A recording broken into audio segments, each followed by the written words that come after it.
Okay, here we go. Stand by. 3, 2, 1, action. Assume nothing. Brash, bald-faced blasphemy. Question everything. I find it extremely hard to imagine. Open your eyes. It is quite all right to be an atheist. The fastest growing group of people in the country has been measured as being those who have no belief or who are atheists. You don't have to be apologetic or quiet about it. Challenge the opposition. You see religion on 100 fronts losing the argument. And start thinking. This is The Thinking Atheist Worldwide. I will see you in Los Angeles, May the 15th. I have had the honor of being invited to join my friend Matt Dillahunty and science communicator and TV host Cara Santa Maria. We're all going to take the stage and hang out with you May the 15th in Los Angeles. Tickets are going fast. You can get them at Pangburn Philosophy, or you can just click the ticket link, which I will include in the description box of this show. But I'll see you here in LA, Los Angeles, May the 15th with Cara Santa Maria and Matt Dillahunty.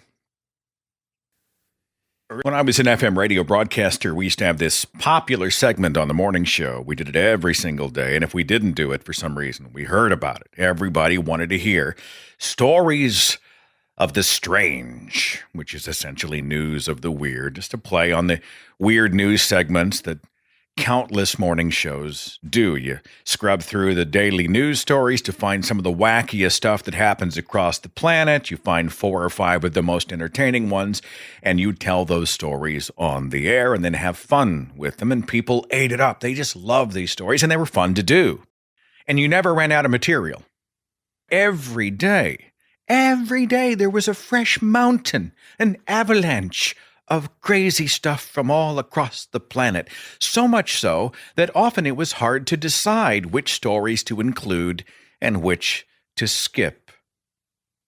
Stories of the strange, news of the weird. We could have called it, "You Can't Make This Stuff Up," which is actually untrue because you can make it up. But in this crazy world, you don't have to.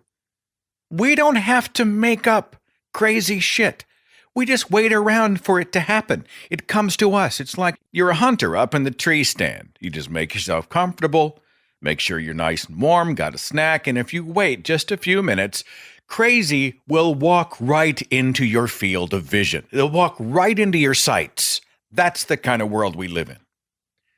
And you read about the things that people do to each other or to themselves and the consequences, and you put your hand to your face and you say out loud, "The gene pool needs chlorine." Quite frankly, I distract myself with some of these inconsequential stories. You know, the stuff that doesn't matter, but it's entertaining to talk about at the water cooler because I need a distraction from the other crazy that's going on. And you know exactly what I'm talking about. You pull up social media, it is a barrage. It's like getting hit over the head with a baseball bat every single day. It just feels like things are so out of control insane that we must, for reasons of our own mental health, occasionally connect and think and talk about something else.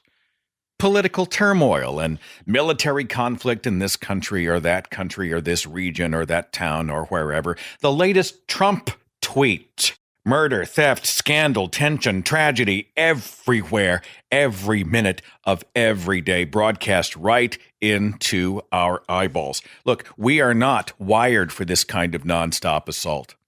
And it's an assault on morality and reason and good sense and our humanity nonstop, it seems.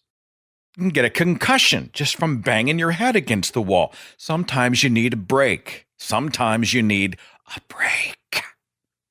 So you talk about other stuff, like this story out of Parrish, Alabama.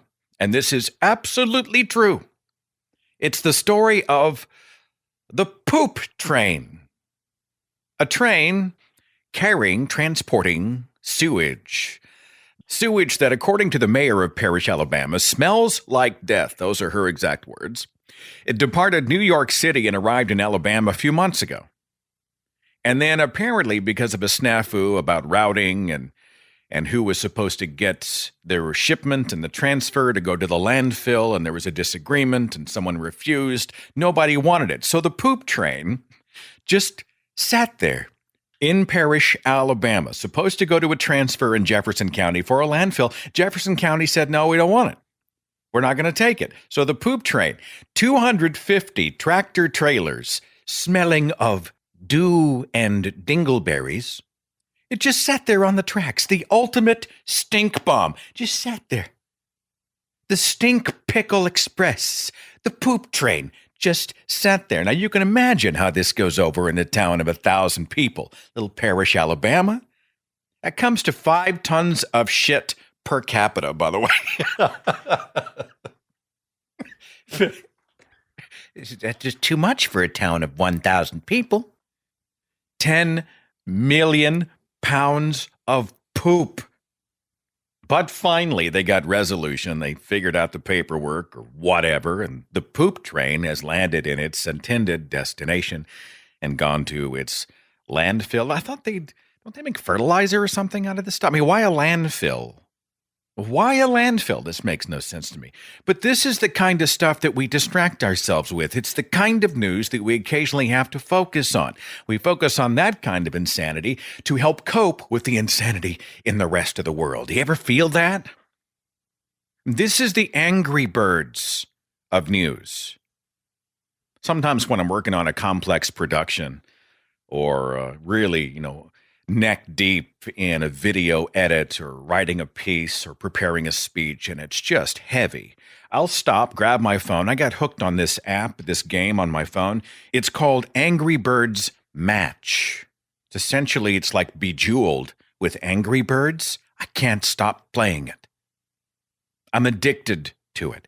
It is a mindless distraction. It is bubblegum for the brain, but it's necessary to keep myself from losing my mind. This is therapy. This little app I downloaded for my phone has probably saved me thousands of dollars in therapists. Otherwise, you go nuts. Social media has connected us in such amazing ways, but it's also disconnected us in some ways from our own humanity. You ever feel that way? I mean, on some level, here I am, able to act and interact with people from all over the planet in real time. In the time it takes to type a sentence or post a video or host a show, release a podcast, whatever. But if you are one person on a planet of 7 billion people and you are constantly, minute by minute, second by second, every hour of every day bombarded with the insanity of humankind, it will make you yourself insane. We are not wired like this. I've been distracting myself lately. I'm working on an audiobook project. I'm hoping to finish and get it released in September. It's an audiobook of original ghost stories. Kind of takes the podcast to a whole other level. And some people, of course, think it's ironic that an atheist activist takes a break from the natural world to delve into supernatural fiction, but it's something I enjoy. It's something I kind of need. I've been gaming a little bit on my Twitch channel. I started a Twitch channel a couple of months ago. Didn't even know what Twitch was till last year, the year before. I think someone mentioned Twitch. People watch other people play video games, what, on purpose? And they enjoy this? And it's a thing. It's a real thing. And so I boot up, I'm playing Alien Isolation. And so as I'm going through getting my ass kicked, it's just me with an inner monologue that has now become an outer monologue, and people seem to enjoy it. And it's relaxing for me too. It's fun. It connects me to my audience in a whole new way. It's just bubble gum for the brain. It's a way to check out for just a few so you don't lose your mind. We were passionately discussing this topic of conversation, this world-changing conversation over dinner at a convention recently about Star Trek and the transporter. If they were to perfect transporter technology, you would essentially be scanned and then replicated and reproduced at a destination. So let's say I'm going to transport from here to the surface of the moon. The transporter is actually scientifically not correct because it's not going to grab a molecule and then beam it or transport it to my destination. It's going to copy it and replicate it elsewhere, meaning it kills the cell at destination A and it reproduces that cell at destination B, prompting the question, is the being who arrives at the destination actually me, or was I killed in the transport process and now a copy of me exists, which isn't actually me? I know this is not virgin territory for a lot of people. There have been conversations apparently about this for half a century, but it's relatively new to me. So we're talking over the table with voices raised, passionately trying to decide, am I the product of the components of my body? Meaning, if I'm a machine and you were to build that exact machine down to every brain cell, which would provide every thought, every attitude, every personality trait, every memory, and you were to replicate that elsewhere, would that not be me?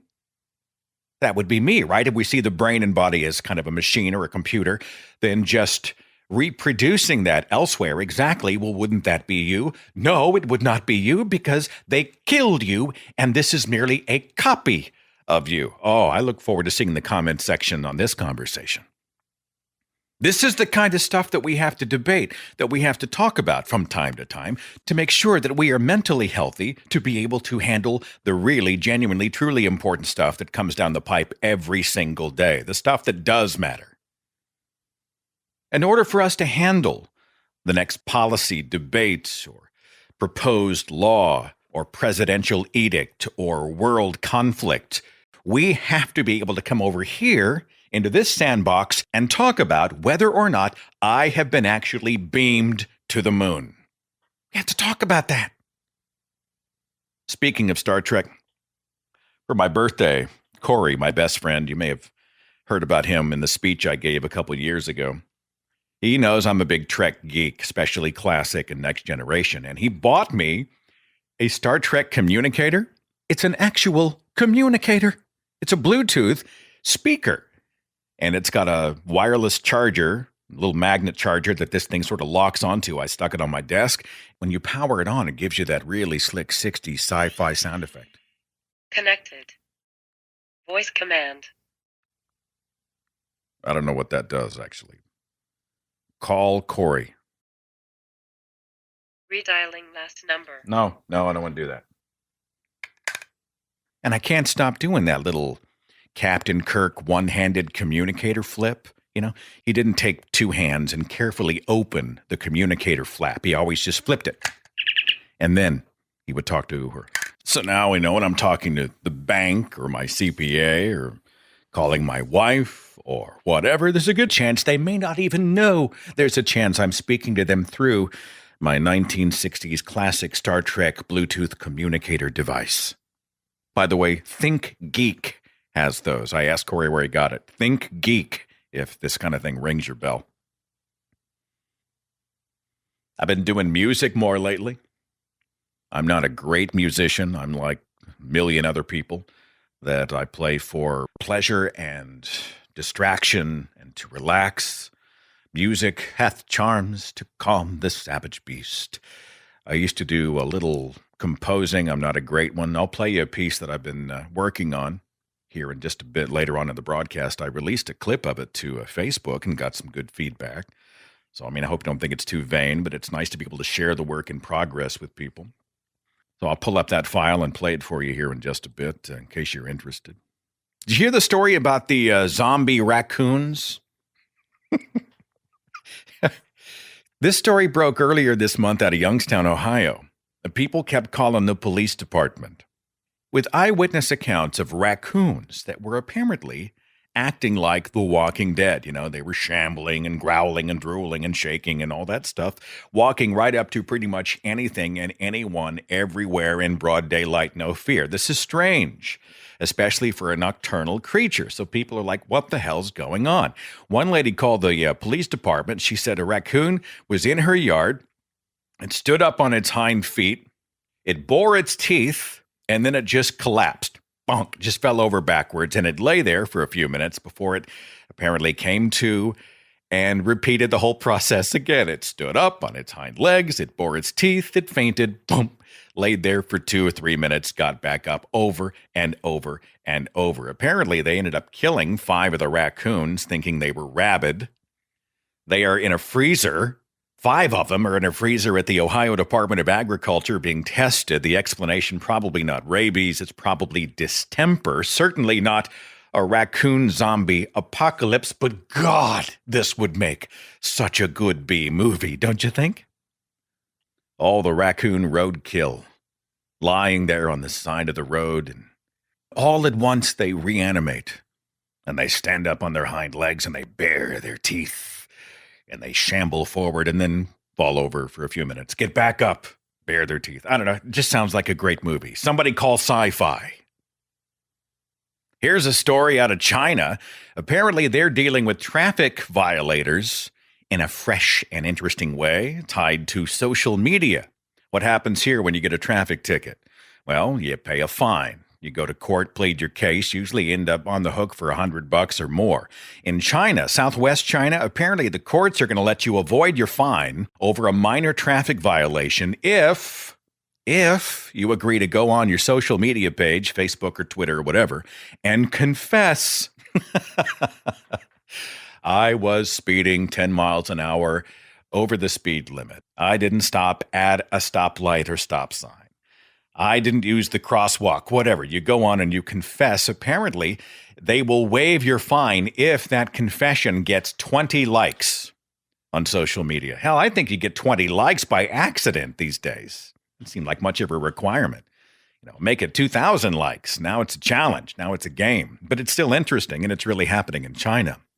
Cops in Argentina found themselves struggling to explain how they lost half a ton of marijuana out of a police warehouse. This story broke mid-April. I guess they'd had this pot impounded and stored in a police warehouse for a couple of years. It'd been there for 2 years, unmolested. But all of a sudden, the inventory numbers weren't matching up. So they're going back through the police inventory and they're saying, hey, wait a minute, some of this marijuana is disappearing. 8 police officers interviewed in the investigation, and their explanation was priceless. They said mice ate it. Mice ate 1,000 pounds of weed. This was the explanation given. The investigators did not buy this.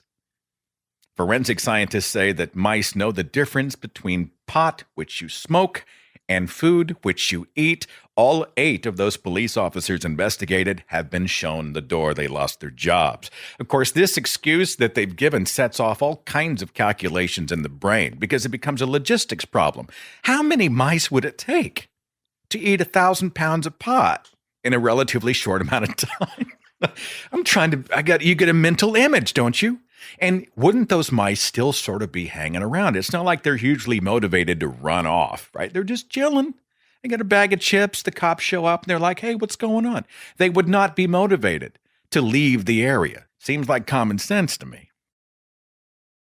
Speaking of marijuana, UPI had a story just a few weeks ago claiming the seizure of what they said might be the longest joint in recorded history. Now, knowing humanity, I have a hard time believing that this was the longest joint ever. But they posted a photograph. Of course, this happened in Texas. The Fort Bend County Constable's Office tweeted a photo of this joint. It's 8 inches long. No way somebody out there has not made a joint longer than 8 inches. You just know it. Anybody who's seen a Cheech and Chong movie knows it, right? But there's also discussion that apparently this is not actually a joint, but is instead a blunt, I guess, because the cigarette was rolled with brown tobacco paper. I don't know. I don't speak weed, so I don't know what a blunt is as opposed to a joint, so you tell me. I saw a story out of Nevada that was funny about a man who proposed to his fiancée. How did you propose to your spouse? Most people have a story, right? Mine's pretty pedestrian. I proposed on Christmas Eve. We were all sitting under the Christmas tree, and it's not the kind of thing I would do. That's why it was such a surprise. She was completely unprepared for me to drop to one knee and say, here's your ring, would you be my wife? And she just this is not the kind of thing Seth does because I consider it so cliche. So I sort of turned it on its ear. But I mean, a lot of people have a story. How did you propose? What was the scenario? How was it a surprise? Well, this guy, his name is Levi Bliss, and yeah, that's his real name. Levi Bliss lives in Nevada. He has a girlfriend or fiance now named Allison. He decided to propose to her in a unique way. They got in the car. She's in the passenger seat. They go for a beautiful drive in the Nevada hills, and apparently on the side of one of these hills, he had prepared the words. On the hill, the words, "Marry me." So as they're sightseeing, she looks up and she sees "Marry me," and she has a moment, and then they embrace. This is the plan. Okay, so they're cruising right along. She's sitting there looking out the window, and all of a sudden they turn whatever corner, and she sees on the hill the words, "Marry me." And she knows exactly at that moment that he set this up and she's being proposed to. She breaks into tears with joy. She is so excited. They embrace, blah, blah, blah. She looks further up the hill, and she sees a man standing at the top of the hill. The man was her father, and he was holding up with both arms, he was holding up a sign that said, "Say no." Turns out it was all a joke. It was all in fun. Everybody loves everybody. Everybody has a good sense of humor. Dad's actually happy about the union, but he couldn't help but troll his own daughter on the day of her proposal. And so he just sat there at the hill. And even Levi didn't know it was coming. He just sat up there with the "Just Say No" sign held over his head until they drove right by. And everyone thought the joke was hysterical, except for Levi's mom, who kind of thought her husband had ruined the moment. But the story goes viral on Twitter. That moment will live on in photographs probably for decades. You can go Google search it, Levi Bliss, marriage proposal, something like that. The photograph will pop right up. You'll see Allison's dad standing there holding a sign that says, "Say no." I've been watching the aftermath of the story about the Southwest Airlines accident. For somebody who flies as much as I do, I mean, it's got my attention. I don't get on a plane worried about safety. I just don't. I think, well, there's technology and redundant technology and accountability and systems and safety protocols and blah, blah, blah. But then you read about this Southwest Airlines flight, Southwest Flight 1380, cruising along, and the engine just explodes? Piece of the engine knocks out a window, partially sucking a passenger through the window. The woman eventually died. 7 other people injured, everybody looking around wondering what the hell happened. It scared everybody to death. Well, then this article comes out in CNN about this firefighter from Texas. His name is Andrew Needham. And he tells CNN, and this is a quote, the reason when he heard the commotion in the back of the plane and he rushed back to go help bring the woman back in through the window, he said, quote, "God created a servant heart in me, and I felt a calling to get up and do something." Now, I'm not trying to be the asshole here, okay? But I have to point out the obvious. The woman did not survive. So God charged you to rush to the back of the plane to help bring this woman's body back in through the shattered window so that she could die anyway? It makes no sense. First of all, it cheats him of what is genuinely a laudable and noble act. He didn't do it because of God. He did it because he genuinely felt someone needed help. I think that has merit. Also, the subtext of this is, if he didn't believe in God or he hadn't been given a servant's heart by God, he probably would have remained seated in his chair and finished off his little tiny bottle of booze or whatever he got from the flight attendant, right? Is this the message that he's sending? Well, it's a good thing God told me to do the moral thing and created in me a servant's heart so that I could stand up and go back to assist a woman who would still not survive the tragedy. The comment section should be filled with challenges to this story, and yet they are not. I'm glad he was there. I'm glad he attempted to do the right thing. I'm heartbroken about the loss of a human life, but come on. God placed me in this position to help in a time of need, and it failed. This is not the kind of selling point that you or your pet deity are going to benefit from. And I can understand the human desire to try to find a happy ending amidst all the chaos. I mean, it's certainly a testament to the pilot. It's certainly a testament to the co-pilot. It's certainly a testament to the passengers who rushed to assist and the fact that the plane was able to land with no other loss of life. We're thankful for that. but a human life was lost, and everything does not happen for a reason. When I come back, I have a story about a time traveler who is returned from the past to give his wisdom to the ages. I have the Uber ride from hell. We have goat yoga, and maybe we'll make a little music together. Feels good to talk about frivolous stuff. We're going to do more of it after this. Hang on. You and I live in an on-demand world, don't we? We get our movies on demand. We get meals delivered to our door on demand. You get this podcast on demand when you want it. So why in the world are you still making trips to the post office to mail your letters and packages? You can get postage on demand with Stamps.com. Stamps.com provides all of the services of the post office right at your desk, 24/7. They never close, at your convenience. Always ready for the buying and printing of official U.S. postage for any letter, any package, any mail class, using your own computer and printer, and then the mail carrier just picks it up for you. I love Stamps.com. I've used them for years. They provide this digital scale that plugs right into the USB port on my computer. So then I can weigh everything. I know exactly how much postage I need. I'm never short. And I also don't waste money by overestimating, worried that it's going to get returned due to insufficient postage. Books and gifts and letters and packages, whatever. Anything and everything you need can be done at your computer on demand. With Stamps.com, it could not be easier. And right now, use my name, Seth Andrews, for this special offer. It includes up to $55 in free postage, that digital scale, and a 4-week trial. So do not wait. Go to Stamps.com, and before you do anything else, click on the radio microphone at the top of the homepage, and then type in Seth Andrews. That's Stamps.com. Enter Seth Andrews.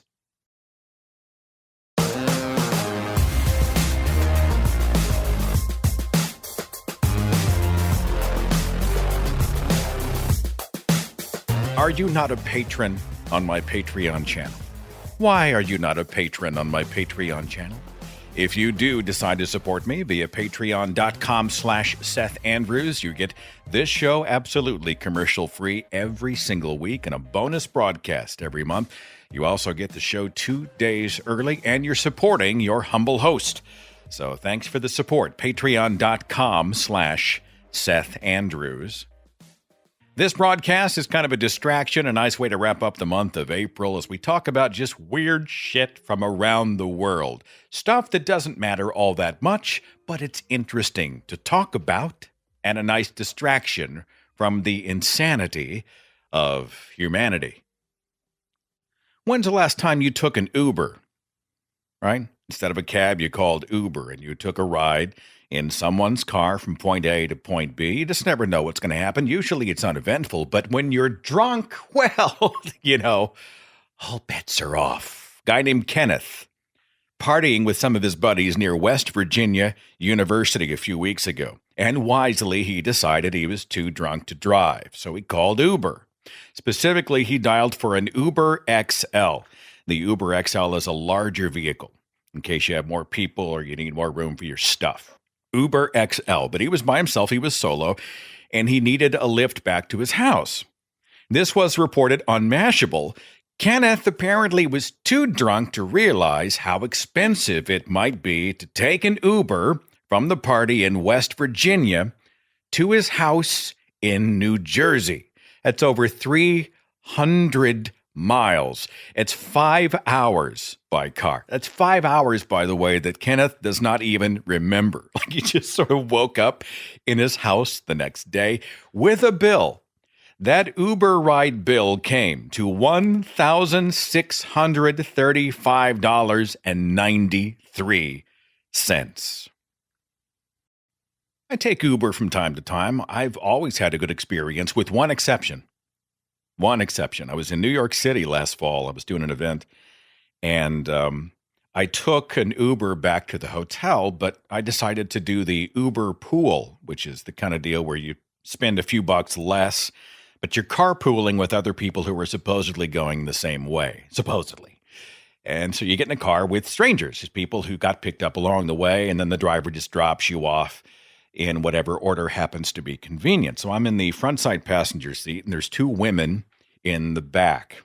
Now, apparently, I did not know this. Apparently, the driver did not know that the woman sitting directly behind him in the back seat was plastered, hammered, barely conscious, inebriated. Okay? So we're cruising along in this sort of congested downtown area, and this guy's ducking in and out of lanes, in and out of traffic, around corners, like he's in the Indy 500. And I guess this is New York driving. This is how you survive. He was an offensive driver. He was very assertive behind the wheel. We'll say it that way. And the car's just weaving and jerking and weaving and jerking and weaving and jerking. And all of a sudden, the lady behind me, who was not drunk, said, "Sir, the woman just threw up all over your car."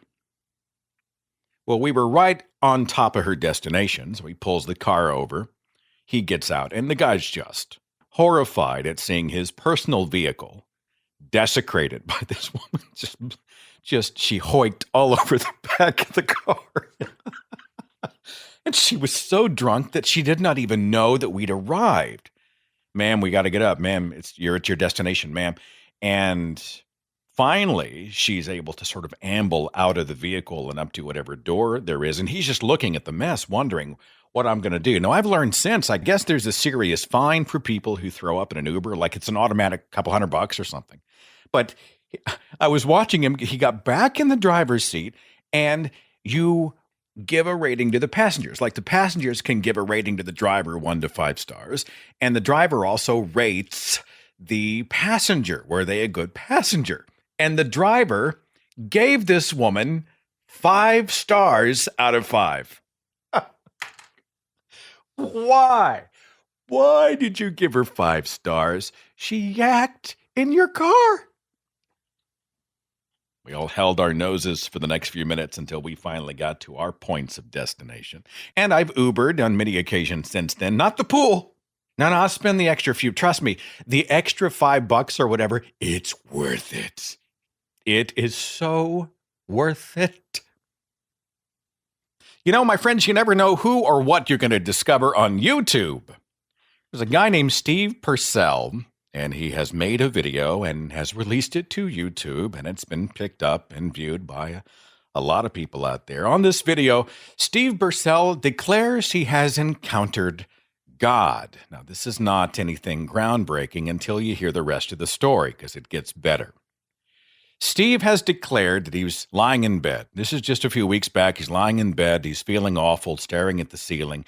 He's sick in his body. He's sick in his mind. He's sick in his spirit. He felt like he was having a heart attack lying there in his bed in severe pain. And then suddenly, right then, he got a visit from God. And then God, using a time machine, sent Steve back to the Civil War. Okay? Backward in time to the year 1860, and dropped him smack dab in the middle of a Civil War battle. So he's there. He says he thinks he was fighting for the Union, but he can't remember for sure. He held and fired a musket and essentially participated in the battle like the other soldiers before being whisked back to his bed inside his house in the year 2018 so he could go on YouTube and tell the rest of us about it. Apparently, this is not his only time-traveling escapade. Apparently, God has also sent Steve back to the Revolutionary War of 1776. All this is supposedly a message to America that he's supposed to bring back to us, some meaning he's supposed to communicate for the ages. And he also wants to embolden others who time traveled in their spare time, so to speak, so that they won't be embarrassed and they can bravely come forward to tell their stories. Well, that ought to be interesting. If you could go backward in time, like if you could pick one moment in our history, you could get in a time machine and you could go backward in time, what time would you choose? Not forward, backward. Where would you go? Because in my mind, I'm thinking I would like to be a spectator at the moment of the Big Bang. Just give me a perch somewhere. Let me watch like a reporter in the wings. Let me take my cell phone, shoot some cell phone video, take some notes. I'd love to travel with a scientist so I could be educated as to what the hell was going on while the moment was being documented. But I mean, somewhere you got the wide angle lens, big bang, boom, you get to see things happen as it happens and then come back and show that to scientists in the 21st century. I think that's the moment I would choose.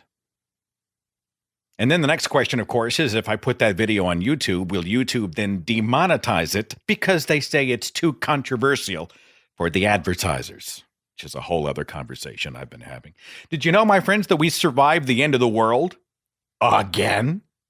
Supposed to happen last week, April 23rd, Planet X. The Planet X prophecy forewarned a planet called Nibiru was going to collide with the Earth. We were all going to be turned into space debris, and that Jesus would return for the rapture at the same moment. Now, you have to feel for these poor spokespeople over at NASA who actually have to stop what they're doing and take time out of their busy schedules to debunk this stuff, to address this stuff, to write the press release or do the news conference or whatever. The Planet X prophecy has been around for a while. The latest warning came from a Christian apologist and conspiracy theorist. His name is David Mead, and he said April 23rd was going to trigger the rapture. There is no Planet X. There is no rapture, but I'll tell you, failed rapture predictions would make one hell of a drinking game, don't you think? They had a big scare in Saginaw Township, Michigan, just a few days ago at the Planet Fitness. They're all sitting there working out, doing their thing. There's a guy in the gym. He's working out, and he grabs his phone and he starts scanning for Wi-Fi connections, and he stumbled upon a connection called Remote Detonator. Obviously, somebody out there who has their own Wi-Fi source has a sense of humor. So they called their Wi-Fi signal Remote Detonator. But no one else thought it was funny. And the Saginaw Township Planet Fitness had to be evacuated, and they brought bomb techs in and bomb-sniffing dogs. They locked the whole place down for 3 hours. The only good news is these people had a hell of an excuse for not going to the gym. The Independent reported this story about a woman who died. She passed away. But before she left her husband, she had given strict instructions for him to water her plants. Keep my favorite plants alive. Make sure you water them every day. Something to remember me by. Well, the husband diligently took the water, and he was going to water the plants, and upon examination realized there was no need to water those plants. They're made of plastic. Have you heard of goat yoga? I didn't know this is real. People do yoga, right? But they have baby goats in the room, and the goats walk on their backs and bodies and stuff as they do their poses. Goat yoga. It's a thing. Did you know that now there is dog yoga, which makes more sense to me? Because anytime I lie on the floor or anything, my dogs are always jumping up on my back or whatnot. Dog yoga is taking off across the planet. They're calling it doga. The reviews are not good for a food item apparently listed online by a major retailer. We've all heard of beef jerky. We've heard of turkey jerky. How about some delicious and spicy earthworm jerky? You can, I am serious, get a small bag of 100% edible, dehydrated earthworms in a spicy marinade. That'll set you back $15 for a bag that's smaller than the palm of your hand. Anyway, they're out there if you just have to try them. Chesterfield, Missouri, somebody stole $100 worth of shrimp. You know how he stole them? He was in a Sam's Club, grabbed the shrimp, and he stuffed them inside his pockets. I mean, no bag, no container, just shrimp. Stuffed him in his clothing, and then left, and no one knows where he is. Nobody was ever arrested. And I'm thinking the whole time, Jesus, you could probably find the guy just by smell. Is he going to cook him? Or it's just massively unsanitary. Speaking of unsanitary, did you see the article in Newsweek about those public restroom hand dryers? I used to think that these were the way to go, right? Instead of wasting all the paper as you use up all the paper towels to dry your hands, use the hand dryer on the wall. It's less wasteful, it's better for the environment, all that stuff. Well, hold everything. There was an article published in the journal Applied and Environmental Microbiology. And doesn't that sound interesting? And that article declares that those little hand dryers are actually often little shit shooters. Now stick with me, okay? You flush a toilet, okay? Some of the feces in the toilet gets aerosolized. Right? Little particles go into the air and not down the toilet. So these little bits of shits are floating. They're floating in the room. They're floating all around. And those bits get sucked in to the hand dryer intake and then blown directly onto your hot, wet hands at speed, okay? So if the dryers don't have filters or fresh filters or effective filters, it's very possible that a lot of this fecal matter is being shot right onto your hands and contaminating you in ways that paper towels do not. They even say those high efficiency, the HEPA filters, apparently only block about 75% of all bacteria. That means there's a really good chance that you and I have been drying our hands with a big wall-mounted poop cannon. I don't know. You know, it's so frustrating sometimes. I mean, I get it, but it's frustrating because every time I read a study that something is good for me or bad for me, it seems like the study gets reversed a little bit later when someone else has a new finding. Of course, this is one of the complaints that people have about science, that science is always changing. And I realize science is a living process for understanding our world. I'm not knocking the processes of science, but how many times have we heard about a food or a health fitness craze, a chemical or something that was bad for us, then good for us, then bad for us? Coffee makes you crazy. Coffee makes you happy. Coffee's bad for your heart. Coffee's great for your heart. Coffee makes you anxious. Coffee centers your mind and helps you focus. Every time you turn around, there's something new that you have to navigate, which means that you and I are constantly having to hone our skills as fact checkers just to try to find out what's true and what's not. I think I mentioned, a couple of weeks ago that I had tried momentarily to give up coffee in my own life. Everybody's like, coffee's bad for you. You shouldn't have coffee. It's too much coffee. I drink 2 cups a morning, and the cups are more like bowls, like they're cups. They're big cups, you know. And I jack them up with sweetener, and I like this. I either steam the milk or I have this little coffee-made French vanilla powdered creamer. Drives Natalie crazy. She's like, that's not even food, and you're putting it in your coffee. And I'm like, it's food. I mean, the way she looks at me when I'm pouring it in my coffee, it's like I was putting bleach in my coffee. That's the look I get. Oh, God, I can't believe you would put that in your body. But, well, it's non-dairy. We've been having this conversation about milk. Is milk bad for you? Is milk good for you? Someone said milk was just nothing but pus. Would you want to drink pus? I'm not going to drink pus. We've had that conversation, just one thing after the other. But I gave coffee up for about a week, and then I came to the epiphany that, hey, wait a minute, even if coffee is bad for you, and even if you are able to live just a little bit longer, you will have lived that time without coffee.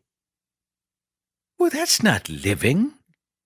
So I've once again embraced the sweet chalice filled with the brew of the sacred bean. Once again, I have my coffee and love it. You got to find what you love and hold on to it. In my off time, I've often loved making music. I'm not great at it. I'm not horrible at it. Any legitimate musicians out there, the people who actually know what they're doing, who can read music, who are classically trained and can really do music well, I'm sure will crucify me for technique and everything else. But I do it for fun. I enjoy playing. I enjoy sort of distracting myself. And it's a lot like being in the editing room producing other things. Because with the motif here, I have a Yamaha keyboard I've had for a few years. You get a chance to layer different instruments together. So even though I don't play the drums, I can't play the drums, the keyboard allows me to do that. Even though I don't play bass, I can't play the trumpet or brass or saxophone or whatever, the keyboard allows me to do that. I've always wanted to be able to play Spanish guitar. I took guitar lessons for 12 weeks. I never improved, and I finally just gave up. But the keyboard allows me to play in that way, sort of a Spanish guitar. And that's what you'll hear on this piece. It doesn't have a name yet, Some of the song names offered up by my listeners, a guy named Enrique said he would call it Why Can't You Get Me? Roxanne said Brilliant Ecstasy. Kathy said she would call it Fathom. Alex said he would call it Spanish Sunset, so that kind of thing. Anyway, it's about 4 minutes long. Give it a listen and tell me what you think.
It's a work in progress.